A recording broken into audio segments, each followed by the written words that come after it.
Eh bien, bonjour à toutes et à tous. Aujourd'hui, on se retrouve pour une vidéo sur Clash of Clans. Oui, Clash of Clans cette fois. Donc, c'est pour vous présenter une GDC. Pas mal du tout. Euh,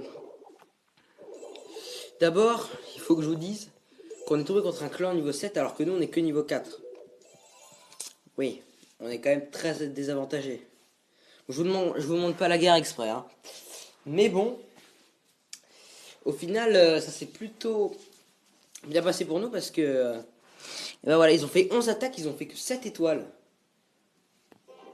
Et dont un fail sur moi, hein. C'est leur numéro 2, un HDV 11. Bon, regardez la tête de leur HDV 11 quand même. C'est pas le meilleur HDV 11 du monde, mais non,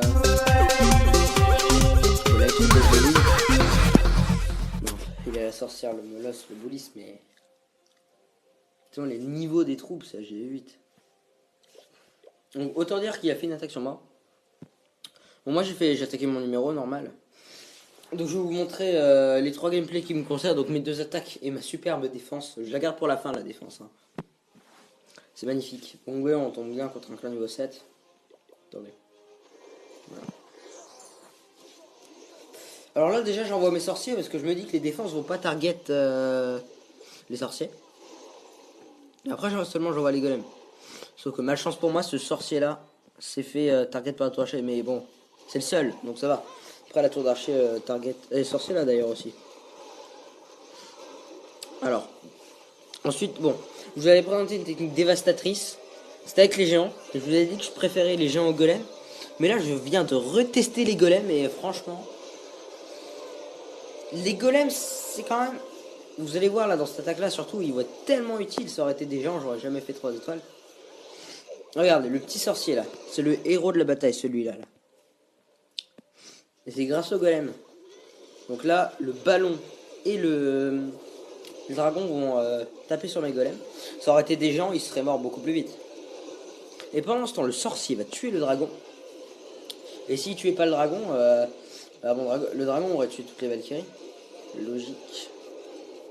Ah, la Valkyrie one-shot même pas une cabane d'ouvrier. Sauf que là, malchance, il reste. Je sais pas. Il doit rester 20 points de vie au truc. Donc là, je m'en sors de soin pour régénérer un peu les Valkyries. Et là, je vois que le dragon, il a de la vie. Il est encore là. Je me dis que personne ne peut le tuer. Donc ma reine est morte. Du coup, je décide de mettre des sorciers comme ça. Et avec un peu de chance, je me demande si les sorciers vont aller sur le dragon. Parce que je vois bien que non, pas du tout en fait. Bon, là, il y a un sorcier qui va se décider à y aller. Et puis les autres le suivent. Il va se faire cramer, mais voilà. À ce moment-là, je me suis dit, bon, 3 étoiles, easy.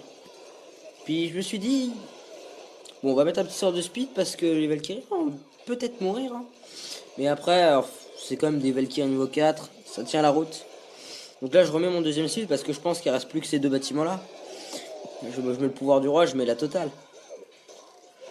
Mais après, je me rends compte que, bah, il reste des bâtiments. Regarde la vitesse de la Valkyrie. La première, elle est tellement vite. Après, je me rends compte qu'il reste 3 bâtiments, mais bon. À un moment, je stresse, du coup, je mets mes sorciers, mais après, je me rends compte que c'est tellement puissant que c'est inarrêtable. Bon, voilà, 3 étoiles. Pour ma première attaque, j'étais bien content. Surtout que j'avais pas de château de clan, oui, parce que j'avais la flemme de demander. Ma deuxième attaque, j'ai dû la faire contre lui. Ouais, parce que, bon, il avait que une. Il y avait 2 ou une étoile, je ne sais plus. 2, je crois. Mais j'avais envie de m'amuser un peu avec lui parce que depuis longtemps, j'avais pas attaqué un gars vraiment beaucoup plus faible que moi. Bon, là, vous allez me dire, c'est bon, t'as HDV 10, t'attaques des HDV 9, tu fais 3 étoiles, c'est pas un espoir. Mais bon, moi, je suis HDV 10.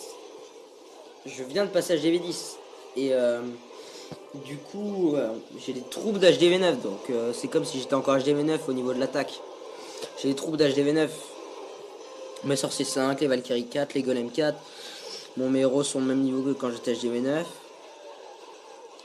Et bon, d'ailleurs, mon laboratoire est en up, hein. Il se finit dans un jour.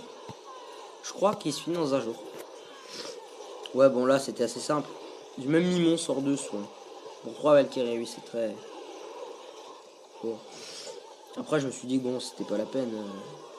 Voilà, les 2 golems, ils démontent la tour d'archer. Bon. Ce que je vous avais dit, hein, que les 2 golems restaient en vie et qui servaient à rien à la fin. Les Valkyries vont trop vite. On devrait baisser qui devraient baisser leur vitesse. Un petit archer là qui prend le propulseur d'air. Mode solo. Donc cette technique est vraiment forte parce que même pour farmer j'utilise ça. Hein. Donc à la fin il va essayer de m'avoir avec une petite technique. Bon voilà. Bon voilà, 99%, il reste une Tesla là toute seule. Vous allez voir la Tesla, à votre avis, combien de coups elle va mettre pour tuer cet archer? Vous pouvez mettre pause sur la vidéo. Bah, j'ai mis pause pour vous. À votre avis, elle va mettre combien de coups pour tuer l'archer? C'est un archer. Hein. C'est une Tesla. À votre avis. Mettez dans les commentaires ce que vous pensez. Parce que, franchement, c'est... J'ai halluciné quand j'ai vu ça. Je me suis dit, je pensais que ça allait one shot. Et puis voilà. Mais pas du tout. Donc, 3 coups. 3 coups pour tuer un archer quand même. Une Tesla doit mettre 3 coups pour tuer un archer. C'est beaucoup. Puis le dernier gameplay, c'est ma défense. Donc le gars, il m'attaque avec une combo boulisse sorcière. Hein. Le truc dure 1 minute. Il met son roi le pouvoir direct, la reine le pouvoir direct. Hein. On sait pas comment il fait. Son grand gardien. Hein. Son grand gardien va se faire tuer par mes anti-aériennes. Je sais pas pourquoi il l'a mis en mode air, parce que c'était le fun qui l'a gagné. Voilà. Il s'est dit, allez, on va mettre des boulisses et des sorcières, ça a l'air tellement puissant. J'ai vu des gameplays avec, c'est vraiment puissant. On va mettre des sortes de rages comme ça va bien tout piquer. Bon, la tour de l'enfer, j'avais mis en mode solo parce que je craignais genre tout ce qui était golem et tout. Bon, les bombes géantes, elles ont explosé les sorcières, les boulistes, ouais, ils ont résisté. Mais bon, la tour de l'enfer a pas fait grand dégâts, mais bon, là par exemple, c'est pas grave. Puis là, le chef de clan il sort, c'est bon, il a perdu. Il était même pas. Et je crois qu'il était même pas rentré dans le village. Ouais, donc il m'a fait 41%. J'ai vu ça en live, je me suis dit, oula, cet homme ne s'est pas attaqué. Non, parce qu'il aurait pu faire un go c'est normal, hein. En gel, avec un sort de gel sur la tour d'enfer. Ça aurait pu passer. Donc, j'espère que la vidéo vous aura plu. Et que cette GDC aussi vous aura plu, cette présentation de guerre de clan vous aura plu. Donc aujourd'hui il n'y avait pas Gustave, oui j'étais tout seul. Pourquoi je lance ça moi. Et donc je vous dis à la prochaine pour une nouvelle vidéo. Ciao.